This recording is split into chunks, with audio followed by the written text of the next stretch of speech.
Pessoal, hoje a gente vai conversar um pouquinho aí sobre membrana de polímero acrílico com cimento. Daqui a pouquinho aparece ali para vocês também. Obrigado. Isso é um termo que todo mundo conhece? Membrana de polímero acrílico com cimento? Não? Ninguém conhece? Argamassa polimérica, alguém conhece? Legal? Então tá bom. Então a gente vai entender um pouquinho o que é cada um, a diferença de cada um. Não vamos esticar muito, não vamos tomar muito mais tempo de vocês. A ideia já é vir para a demonstração e para essas diferenças de comportamento e desempenho, tá bom? Bem provavelmente o time que está aqui já está habituado com o que a gente chama de argamassa polimérica ou membrana de polímero acrílico com cimento, tá? A brincadeira à parte, a argamassa polimérica é rígida e as membranas de polímero acrílico com cimento já vão se encaixar numa tabela de desempenho flexível, tá? É essa a grande diferença. Claudio, você pode fazer uma gentileza, só levantar a caixa de papelão aí pra gente, que eu já vou mostrar aqui, para o pessoal ver se conhece isso daí. Às vezes olhando a caixa é mais fácil de ver. Essa caixa de papelão todo mundo já viu alguma vez? Legal? Ela é usada para impermeabilizar banheiro, cozinha, lavanderia, sacadas e etc. Ela geralmente tem um nome, um número na frente, né? Que está condizente aí com algum tipo de flexibilidade. A gente vai entender isso aí agora, tá? Bom, então eu sou o Joaquim, trabalho com impermeabilização aí há 15 anos mais ou menos. E vou trazer um pouquinho de conhecimento aí do lance de membrana acrílica com cimento, tá? Não confundir, porque essa norma ela mistura com e sem cimento, mas a gente vai ver isso daí e hoje a gente vai trazer os materiais da Draico para mostrar para vocês, tá? Bom, a primeira coisa é que a gente saiba separar o que é rígido de flexível, tá bom?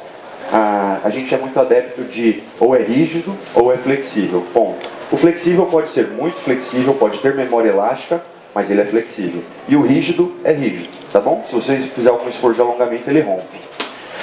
Ele está separado, muitas vezes, por essa norma técnica aqui.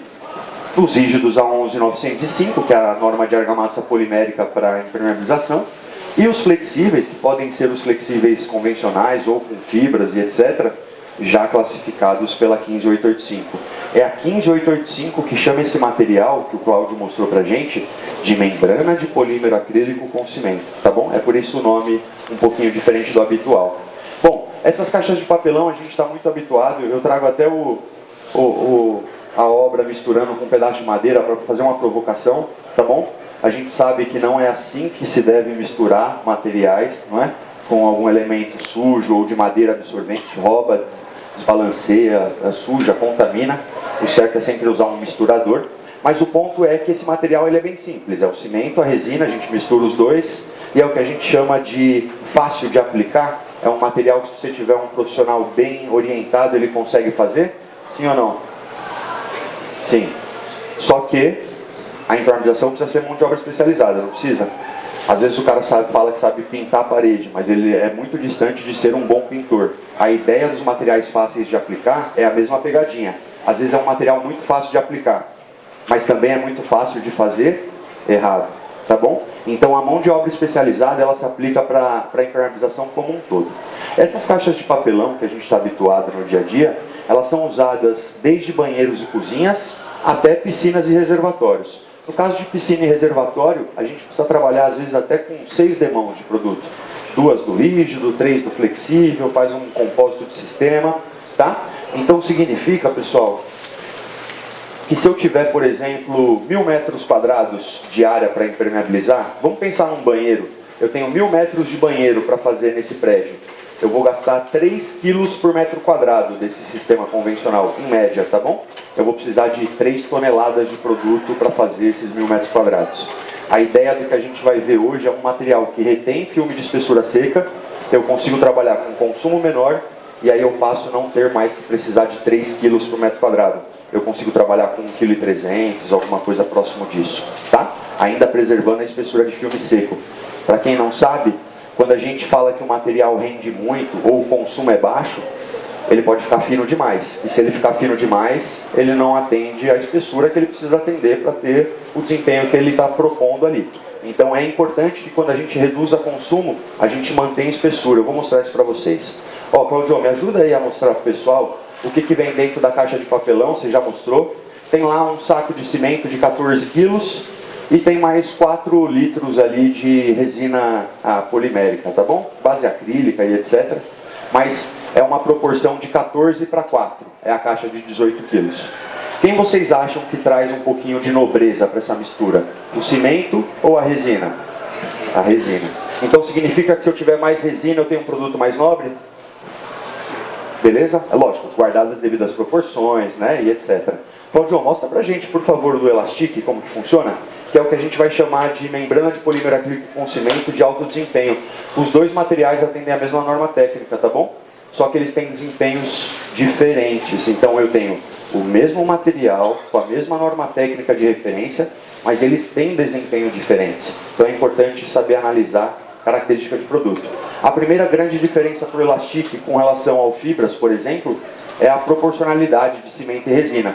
Ele é um material que a proporção de resina é muito superior.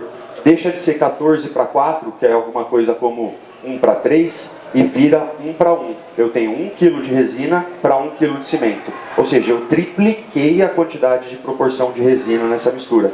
Significa que é um material muito mais nobre, tá? Além de tudo, vocês vão ver também a resina, eu vou mostrar para vocês mais para frente, ela é muito mais encorpada, o teor de sólido é muito maior. Por isso que eu posso trabalhar com consumo menor, ainda assim preservando a minha espessura de filme seco, tá bom? Esses materiais são comumente utilizados em piscinas enterradas. Aqui é o grande alvo, tá? Principalmente as edificações estão muito habituadas com banheiros, com drywall, sacadas em balanço, algumas. São áreas que a gente usa muito esse material, tá? As áreas enterradas, como poço de elevador, cortina, subsolo, isso aí precisa de um material rígido, tá bom? Para poder fazer com maior pressão de bloqueio negativo. Embora o Elastic também supere a norma negativa da 11905. Ou seja, é um material que serve para fazer as mesmas coisas que vocês estão habituados com as caixas de papelão, tá? Com as membranas de polímero acrílico convencionais, só que a ideia é reduzir um pouco isso. Tem ajudante de obra aqui hoje? Não. Esses caras eles vão sofrer menos, tá? A gente se preocupa com a ergonomia? Sim, né? Então, viver menos isso, sabe? Carregar menos toneladas por obra é sinônimo de ganhar ergonomia, mas ganhar cronograma, né? Para quem está habituado com obra, sabe o desafio que é subir na cremalheira todo dia. Então, você precisa transportar menos produto. Para quem nunca viu isso, aqui embaixo é um armazenamento convencional de obra. Eles pegam o subsolo, depositam todos os materiais lá, só que a caixa de papelão ela é sensível. Então, se tiver água, se tiver umidade, ela vai estourar o que tem dentro, tá bom? A ideia de separar já agora as caixas de papelão para o balde plástico é também trazer um pouquinho de conforto técnico nesse lance de armazenamento também, tá bom?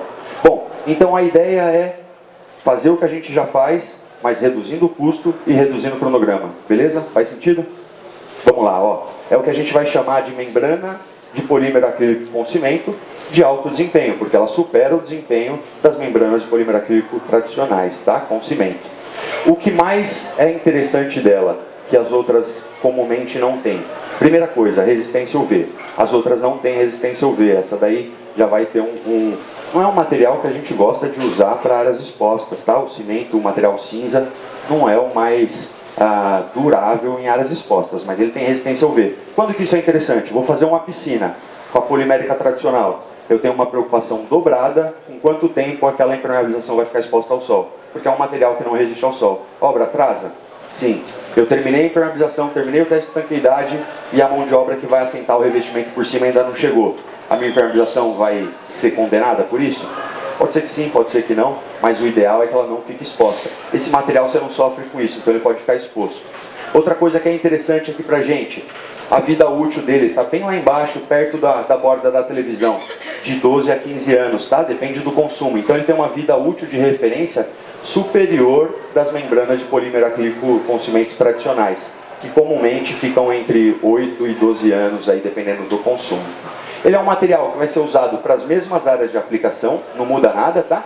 Então, também dá para assentar revestimento direto em cima da membrana, dá para fazer reservatório, não altera a potabilidade da água, dá para aplicar no drywall, dá para usar no banheiro, dá para fazer piscinas enterradas, tá bom? Também posso aplicar ele em substratos porosos e não porosos. Olha aí o gatilho. Quando eu trabalho com materiais rígidos em superfícies de drywall, muitas vezes a gente corre risco. Ou quando eu aplico esse material numa base não porosa, polida, hidrorrepelente, eu corro risco. O de alto desempenho a gente corre muito menos risco, tá? Ele é um material que tem mais aderência química também para contribuir, além da mecânica natural. Então ele pode ser usado em argamassa, concreto, alvenaria direto e também pode ser aplicado no drywall, tá bom? Olha lá, só para a gente ver se isso daqui faz sentido. Isso aqui é um exemplo de caso, só para vocês terem ideia de proporções de ganho, tá? O 7700 da Dryco é a membrana de polímero acrílico com cimento com adição de fibras, tá bom? É o que a gente conhece aí como Drycotec Fibras. Se eu faço um banheiro com 3 kg por metro quadrado, são 3 demãos em média, depende da mão do aplicador. Esse aplicador pode dar uma demão mais grossa ou mais fina, mas em média 3 demãos, 3 kg por metro quadrado. Eu geralmente gasto em produto, nessa simulação de case, alguma coisa como 25, 28 reais no metro quadrado de produto. Nem estou falando de mão de obra, estou falando de produto, tá? Quando eu passo a usar o Elastic, que é um material com desempenho superior, olha lá o nosso custo por metro quadrado. Ele cai para 22, é alguma coisa como 15 a 30% de redução. Joaquim, é conversa de vendedor isso, né? Achei que você era engenheiro. Mas a ideia é essa, tá? Existe sim materiais que são com desempenho superiores, que preservam espessura de filme seco e que reduzem custo. Ou seja, por que eu vou continuar usando esse se eu tenho que dar mais demão, se me custa mais caro, se me dura menos, se alonga menos, se resiste menos, se não tem resistência ao V? Por quê? Cultura, não é? A nossa cultura é muito forte. Aquilo que eu faço e funciona, eu replico e continuo a replicar. Quando que eu paro para analisar se faz sentido eu mudar? Ou quando tem algum insight de mudança, né? Ou quando tem algum problema com a cultura praticada. Mas brincadeira à parte, esse 7700 ele não morre com o lançamento do Elastic, tá? Eles se complementam e tem algumas vírgulas nessa conversa para que essa conta se reproduza, tá? Quando a gente trabalha com materiais de consumos menores, a base tem que estar muito bem preparada, porque senão nada disso é entregue, tá? Se a minha base estiver ruim, meu consumo vai ser muito alto e naturalmente todo esse custo ele se desperdiça. Bom, então a ideia é que existe a membrana de polímero acrílico que atende a mesma norma com cimento convencional e a de alto desempenho, que vai ter um desempenho maior, vai reduzir custo e vai reduzir cronograma, tá bom? Aqui muitos aplicadores ou até profissionais do segmento estão habituados com não conseguir terminar uma área num único dia. É normal isso, né? A gente começa a impermeabilizar o banheiro, não dá para terminar no mesmo dia. São 3 demãos, o intervalo de demãos é longo e etc. Isso gera uma série de empecilhos. A ideia desse material é conseguir terminar no mesmo dia o banheiro. Então você entra no banheiro, faz a primeira, a segunda, eventualmente a terceira demão, tudo no mesmo dia, tá bom? A ideia é ter uma liberação diária mais rápida. Eu cadencio o meu aplicador, eu deixo ele menos ocioso, esperando frente de trabalho, eu evito adiantar frentes para cima no prédio, que eu não consiga cumprir depois com os intervalos. E olha lá o mais importante disso tudo, principalmente para os projetistas e quem tem o alvo de discussão na durabilidade. A espessura de filme seco, tá? É isso que permite a gente fazer o que a gente está fazendo hoje, de divulgar esse material. Se esse material não preservasse essa espessura de filme seco, para quem não está habituado, depois que o material é aplicado, ele fica com determinada espessura úmida. Aquela resina, ela evapora uma parte dela e ele perde espessura. Essa espessura de filme seco é o que a gente usa nas fichas técnicas e nos projetos. Ou seja, não me interessa se você vai usar 1,3 kg ou 3 kg por metro quadrado. O que me interessa é que eu tenha no mínimo 1,5 mm, 1 ponto alguma coisa de espessura, tá bom? No caso de área fria, é o exemplo que eu estou usando aqui pra gente hoje. Então olha aqui, ó, se eu uso o 7700 fibras tradicional, no consumo de 3 kg por metro quadrado, eu tenho 1,5 mm de espessura seca, beleza? Se eu passo a usar o de alto desempenho com 1,3 kg, ou seja, menos da metade do consumo, eu preservo quase que 80% da espessura. Me bate 1,2, 1,3 milímetros de espessura seca. Tudo isso é porque a resina do Elastic, depois eu vou pedir para o Cláudio mostrar para a gente, a resina do Elastic ela é uma resina muito mais encorpada. O teor de sólido dela é beira ali os 80%, 90%. É por isso que isso se mantém. Bom, a gente vai mostrar agora a homogeneização do produto. Vocês devem estar habituados com isso, mas material de base cimento é convencional que a gente jogue primeiro a resina no recipiente, depois vai jogando aos poucos o cimento para ir fazendo essa mistura de forma bem homogênea e consistente. O material, quando ele é alto em resina, como nesse caso, ou quando a resina é alta em teor de sólido, ele fica um material mais encorpado. Então a mistura, começa daí o primeiro detalhe, a mistura tem que ser muito bem feita. Não dá mais só para o cara fazer manualmente, como ele está habituado no dia a dia de obra. Ele vai precisar de um suporte mecânico aí para poder fazer essa mistura de forma eficaz. Porque senão o que acontece é isso, começam a formar grumos de cimento encorpados pela resina que não se diluem, não se misturam. Então a mistura desse produto é a parte mais importante para que tudo isso que a gente está vendo aqui na teoria se apresente na prática também, tá bom? Uma grande preocupação de materiais de baixa espessura, que a gente fala, ou materiais de poucas demãos, é recobrimento de tela de poliéster, recobrimento de falhas. Muitas vezes, nos rodapés, nas bocas de ralos, nas trincas e fissuras, a gente está habituado a reforçar o sistema com a tela de poliéster. Só para que vocês tenham um parâmetro de recobrimento, com duas demãos, ou seja, uma demão embaixo, posiciona a tela e uma demão por cima, com essas duas demãos você já consegue recobrir a tela, tá? Então você já nem vê mais a tela com essa espessura. Se a gente vem para o sistema convencional, eu sempre vou precisar de uma demão extra nas áreas de tela para conseguir esse recobrimento, tá? Então a primeira coisa é essa. No caso de banheiro, dá para trabalhar com o consumo mínimo, tá? Áreas frias em geral, áreas molhadas, molháveis, dá para trabalhar com o consumo mínimo. Quando que eu jogo o consumo um pouco mais para cima? Quando eu tenho uma sacada em balanço, ou quando eu vou atuar numa piscina ou num reservatório. Aí eu tenho que aumentar o meu consumo, tá bom? Vocês estão vendo que a mistura é demorada. Essa mistura é a parte mais importante do sistema. Provavelmente alguém nunca fez essa conta, mas para cada caixa de papelão eu gasto de 3 a 5 minutos batendo o produto, tá bom? Então se eu tiver 1000 caixas, por exemplo, eu vou ter 3.000 minutos misturando o produto, tá bom? Isso dá alguma coisa como 30 dias, 20 dias, são vários dias só misturando o produto. Ou seja, se eu tiver que misturar menos produto, eu já ganho o cronograma só na mistura.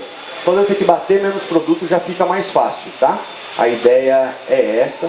É como se uma caixa de fibras, por exemplo, já contando com as 3 demãos, rendesse 6 metros quadrados. E um balde de elastique de alto desempenho, já com as 2 demãos em áreas frias, rendesse alguma coisa como 15 metros quadrados. O rendimento é quase o dobro, tá? Então, se eu tinha 1000 caixas, agora eu passo a ter 480 baldes para misturar. Eu ganho velocidade de cronograma de obra, tá bom? A parte mais importante do sistema é hidratar a superfície. Todo material bicomponente de cimento e resina, se eu não fizer a correta hidratação da base, ou seja, eu tenho que aplicar o produto com a superfície úmida, porque senão a superfície puxa a resina, deixa só o cimento, e aquele cimento depois fica com baixa resistência, desplaca, se solta, né? Então a parte mais importante do ponto de vista de execução é fazer a hidratação da superfície, tá? Quando é drywall, quando é uma superfície não porosa, essa hidratação ela é um pouco mais branda, superficial, quase inexistente. Mas no caso de base porosa, é o primer do cimento e a água, tá bom? A grosso modo, é dessa forma como a gente vê. Então, quando eu aplico ele sem hidratar a base, meu consumo aumenta, a minha aderência se perde, eu tenho problemas de desplacamento, de pulverulência, de esfarelamento do cimento. Quando eu aplico esse material sobre o substrato úmido, eu dou condição desse produto permanecer na superfície, secando, criando espessura, sem se perder para a porosidade da superfície, tá? Isso também é muito comum. Às vezes eu hidrato a parede toda, eu começo a aplicar. Quando eu chego no final da parede, ela já não está hidratada, né? Então, eu tenho que aplicar sobre a superfície hidratada. Não basta hidratar e depois eu aplico, né? Eu preciso aplicar sobre a superfície hidratada. Cura úmida é um conceito que a gente usa muito para lajes de concreto, geralmente, mas se aplica para materiais de cimento. O material de cimento, se ele evapora muito rápido, se ele seca muito rápido, ele perde resistência. Então, em áreas expostas, os materiais com cimento, a gente recomenda uma cura úmida nos 3 primeiros dias. É diferente da laje de concreto, que a gente deixa submersa. No caso dos materiais impermeabilizantes de cimento, muitas vezes a gente hidrata 3 vezes ao dia. Hidrata de manhã, hidrata à tarde, hidrata à noite, tá? Para que ele ganhe resistência aulatina, aos poucos, sem ser muito rápido, sem forçar a evaporação da resina muito rápido, tá? Isso principalmente para áreas expostas, tá? Áreas internas não acontece muito isso. Então banheiro não precisa fazer cura úmida. Mas vai fazer uma piscina, que você vai assentar o revestimento por cima depois, convém, durante os 3 primeiros dias, hidratar esse cimento para ele fazer a cura úmida, tá? Claudião, pode aplicar aqui pra gente ver como que é a consistência do produto? E eu vou tomar a liberdade também, enquanto você vai arrumando aqui pra gente, de pegar uma resina do Fibras tradicional e uma resina do Elastic, só para que a gente veja a diferença. Depois eu pego um balde e eu mostro aí pro pessoal.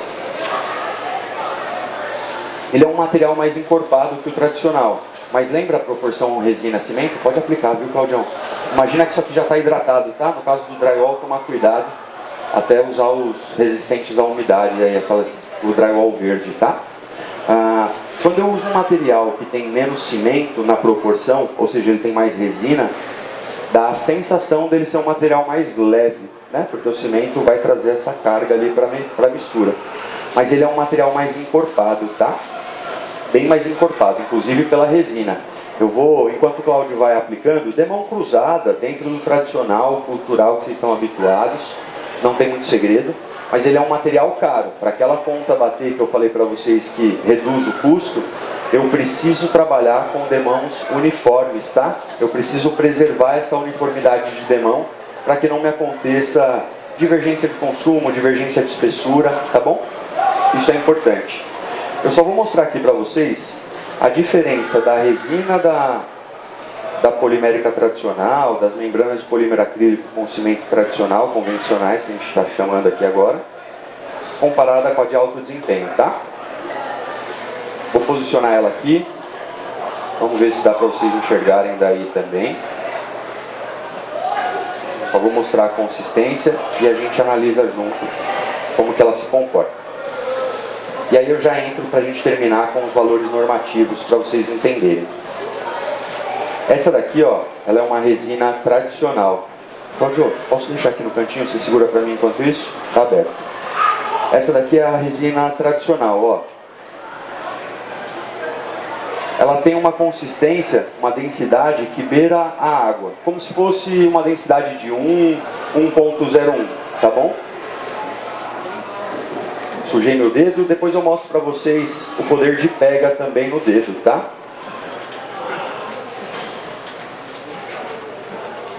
Isso daqui, na resina tradicional, ela começa a ficar pegajosa. Mas só de eu passar a mão, eu já começo a tirá-la do meu dedo. Tem a ver com a densidade. Olha a resina do Elastic. Ela já é uma resina mais encorpada. A densidade dela já vai para 1.1, 1.12, alguma coisa do tipo. É isso que a gente chama de teor de sólido, tá bom? É por isso que a resina que a gente vê aqui são pacotinhos brancos. A gente não percebe isso, né? Só no visual. Mas existe uma diferença comportamental da resina. Percebe como o branco dela cobre o meu dedo muito mais? Tem a ver com o teor de sólido. É por isso que ela retém espessura mesmo com baixo consumo, tá? É essa a grande diferença. Tem um pano aí, depois você me arruma. Então eu limpo daqui a pouco. É por isso a diferença das convencionais, tá? Pode continuar aí, Claudião, para o pessoal ir conseguindo ver a aplicação. E eu vou mostrar para vocês as duas normas técnicas para a gente terminar esse nosso bate-papo. A norma técnica ela se divide dessa forma. Tem a 11905, que é o que a gente chama de argamassa polimérica para impermeabilização. E lá se classificam os materiais rígidos. Por que, Joaquim, que eu classifico o material rígido lá? Porque lá não tem teste de alongamento, não tem teste de resistência à tração e alongamento, tá bom? Na 15885 é a de membrana de polímero acrílico com cimento. Lá sim você já começa a enquadrar os materiais flexíveis. Vai ter ensaio e parâmetro normativo para alongamento, para resistência à tração, tá bom? Ambos os materiais, tanto convencional quanto de alto desempenho, atendem a 15885, beleza? Só que o de alto desempenho atende com muita folga, né? Supera muito o desempenho. É por isso que quando a gente usa um material e fala que ele atende a determinada norma, aquilo é um balizador. mas o que importa mais é a característica do produto, o que está na ficha técnica, o desempenho do produto. Porque muitas vezes a gente vai ver aqui que o material ele entrega um desempenho muito superior da norma, ou às vezes muito próximo, tá? No caso das argamassas poliméricas, da 11905, o que a gente mais destaca lá é a resistência à pressão negativa, tá bom? De 0,1. Agora, o Elastic ele atende às duas normas, tá? Tanto as normas de rígida quanto as de flexíveis. E ele supera, inclusive, a resistência negativa aí. Vamos entender os valores do Elastic para a gente poder comparar depois com o convencional e chegar numa conclusão. Primeira coisa, pessoal, essa membrana de alto desempenho, no caso da 15885, olha lá, ó. A 15885 fala o seguinte: no máximo 12% de absorção é tolerada, beleza? Esse material ele absorve menos do que 2, 3%. Geralmente ele fica, esse ensaio que eu fiz ainda estava um pouquinho superior, mas geralmente ele fica na faixa do 1,8, 2,2% de absorção. É legal isso para reservatório? Faz sentido, né? Um material que absorve menos água, ele dilata menos, ele incorpora menos por absorção, ele dura mais no final das contas, tá? Então ele supera muito a norma. A norma pede 12, ele entrega 2. Ele atende pressão positiva e atende pressão negativa, de acordo com a norma técnica. Então ele é um material que, se eventualmente eu tiver baixa pressão negativa, isso é importante, tá? Resistir à pressão negativa não é sinônimo de resistir a todas as pressões negativas. Percebe isso? Consegue equiparar comigo uma umidade ascendente de rodapé que gera uma pequena mancha no rodapé com um poço de elevador que tem lençol freático jorrando água? Os dois têm pressão negativa, mas cada um numa proporção. Esse material ele atende pressões negativas sem influência de lençol freático, tá? Então são pressões mais simples aí por capilaridade. Quando eu comparo ele convencional, olha o que a gente percebe, ó. Ambos atendem à norma técnica de pressão, positiva e negativa, tranquilo, tá bom? Então até aí eles são iguais. Quando eu começo a olhar para a aderência, aí a história começa a mudar. É por isso que o meu dedo já está colando aqui. Se eu tivesse derramado só do convencional, só de eu passar a mão ele já ia me aliviar. Esse daqui meu dedo está começando a ficar duro. Ele vai aderindo muito, tá? A norma pede meio MPa de aderência. Para quem não está habituado com esse número, significa o esforço ou a razão entre o esforço e a área que determinada peça tem ao desplacamento, tá bom? É isso que me fala se eu posso colocar uma peça de 50 kg por metro quadrado ou uma de 100 kg por metro quadrado em cima da impermeabilização. Ou se ela está bem aderida ou não. No caso do Elastic de alto desempenho, ele entrega em média o dobro da norma técnica. Ele entrega coisa como 1 ponto alguma coisa MPa em alguns casos. Quando eu comparo ele com fibras convencional, eu percebo que a aderência dele é 30% superior do fibras convencional. Me interessa ter mais aderência? Me interessa. Evita desplacamento, evita problemas de soltar o impermeabilizante ou soltar o revestimento que está aderido sobre o impermeabilizante, né? Então ele é um material com maior poder de aderência em relação ao convencional. Quando eu começo a olhar para alongamento e tração, o Elastic de alto desempenho, ele entrega para a gente alguma coisa na ordem de 90%, 100% de alongamento, tá bom? A norma pede 30%, ou seja, ele entrega 3 vezes o parâmetro mínimo da norma, tá? E quando eu olho para resistência à tração, sem tela isso, tá? Com tela aumenta muito, praticamente dobra. Mas sem tela ele vai te dar uns 100, 110 de resistência à tração. E resiste até 0 graus a flexibilidade, tá? Quando eu comparo ele com fibras, agora vamos lá, ó. Começando pela absorção de água. A absorção de água do fibras convencional é alguma coisa como 3, 4, e fez uma torre com Elastic para chegar numa conclusão empírica de obra. E ele percebeu lá nesse estudo de caso que ele reduziu o custo total, material e mão de obra, em aproximadamente 18%. Porque é mais fácil de fazer, é mais rápido de fazer, dou menos demãos, seca mais rápido, tenho menos ociosidade e gasto menos produto. O consumo dele é menor. Eu tive um aumento de VUR, de vida útil de referência no projeto, e principalmente o cronograma da obra. Nesse caso, determinada torre, ele terminou a impermeabilização em 180 dias, cadenciando com as liberações diárias, E a outra torre que ele fez com o Elastic terminou em 120 dias. Ou seja, ele também teve uma redução ali de 20, 25% em relação ao cronograma. Percebe qual que é o grande lance do negócio? É um material que continua sendo fácil de aplicar, tal qual todos os convencionais, só que quando a gente começa a levar para o canteiro de obra, a gente começa a perceber reduções significativas de cronograma, tá? É importante isso. O Sesc Ourinhos e o Sesc Matão também trocaram o sistema convencional pelo sistema de alto desempenho. Uma piscina dessa, quanto tempo vocês acham que deva para colocar revestimento em tudo? Bastante tempo, não é? Essa impermeabilização vai ficar exposta ao sol. Compensa usar um material que não tem resistência ao UV, sabendo que a minha obra vai expor o material ao UV? Não compensa. E a gente faz muito isso no dia a dia. Muito, tá, pessoal? Muitas piscinas como essa, hoje em dia, são feitas ainda com o sistema convencional. E elas, às vezes, ficam expostas até por 30 dias durante a cadência de execução do revestimento, tá? Em casos mais severos, né? O habitual não é esse. Mas o Sesc trocou, Matão e Ourinhos. O Shopping Canoas teve uma dificuldade, e estou acabando já, questão de mais 30 segundos, fez com poliuretano. Poliuretano é um material nobre? Nobre pra caramba. Se a base está úmida, funciona? Não funciona. Lá chovia e condensava toda noite de madrugada. Então, o Elastic foi uma boa saída. Um material com menos robustez técnica, mas que permitia a aplicação sobre substrato úmido. Foi uma baita solução no Shopping Canoas. Ibis Tubarão fez todas as áreas frias com material de alto desempenho. Por quê? Porque liberar rápido a área faz sentido para esses caras. Eles não querem esperar uma semana para poder liberar, tá? Eles liberam antes, em 1 ou 2 dias. E o fundamental, que a Drive disponibiliza e está disponível em todos os canais, os treinamentos. Não adianta trocar sistema cultural, ainda que ele seja mais barato e melhor, se você não capacitar a tua mão de obra para os detalhes. A gente faz essa capacitação, é simples, mas tem alguns cuidados com a base. Para mais informações, tem na ficha técnica no nosso site, só consultar, tá bom? Ademais, obrigado pela oportunidade, obrigado pelo auxílio. A gente vai estar aí o dia inteiro, se tiverem alguma dúvida, a gente vai falando, tá? Obrigado, pessoal. Obrigado, Joaquim.